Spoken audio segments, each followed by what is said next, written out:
aminin na niya. Aminin na niya na ano talaga, meron siyang pagkukulang. At hindi lang maliit na pagkukulang ha, malaking pagkukulang. Meron siyang malaking pagkukulang sa kanyang trabaho para sa ating bayan. Kaya pwede na niyang ikulong ang sarili niya. Yan na may makukulong bago magpasko. Pero nang tinanong siya na kasama ba dito si dating Speaker Martin Romualdez, ang sagot niya ay wala pa daw ebidensya. Kung meron man, pasasagutin daw. Ano po yung reaction niyo dito? Hindi na po niya baka lang hindi na naman niya binasa na sinabi niyang binasa yung budget ng 2025. Ang pinag-uusapan natin dito ay yung budget ng 2025. Makikita mo na yung project ng o yung budget ng Pangulo o Executive Department ay nasa NEP, nasa National Expenditure Program. Yun ay sinasubmit sa Congress. Pagdating sa GAP o General Appropriations Bill at pagdating sa GAA, yung batas ng ating budget, makikita mo ang daming project doon na wala sa NEP. Yun pa lang, ebidensya na yun. Doon pa lang, masasabi mo na itong congressman na ito ay merong insertion na katanggap. So, ibig sabihin, tingnan mo na kaagad nasaan na yung project na ito na nakalagay sa distrito na to. Diba? Ang pinaka-ebidensya natin dito ay ang 2025 budget. Huwag na tayo lumayo kasi doon makikita mo ang siningit ng Kongreso ng mga projects. Dapat doon nakatutok ang kanilang investigasyon. At paano natin nasabi na ebidensya yon kontra kay Martin Romualdez?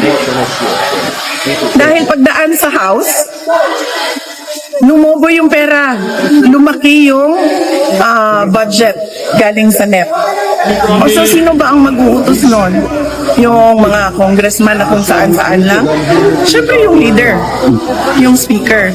Pangalawa, sinabi ko na at sinabi namin during a cabinet meeting nung ako ay nasa Department of Education, nahihirapan kami kasi kinuha ang school building program ng opisina ng speaker at chinap-chap nila yung school building program, pinamimigay nila sa mga kaalyado nila o gusto nila tulungan ng mga congressman.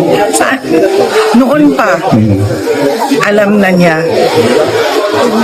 O kung hindi man niya alam, basahin niya ang 2025 budget at doon siya magsimula, magtanong, mag-imbestiga.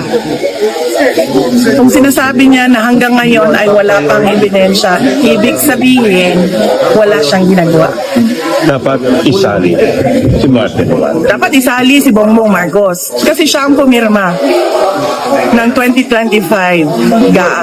In fact, meron tayong pasyon, di ba, sa 2025 GAA natin na nasa Supreme Court na sinasabing unconstitutional ang ating budget.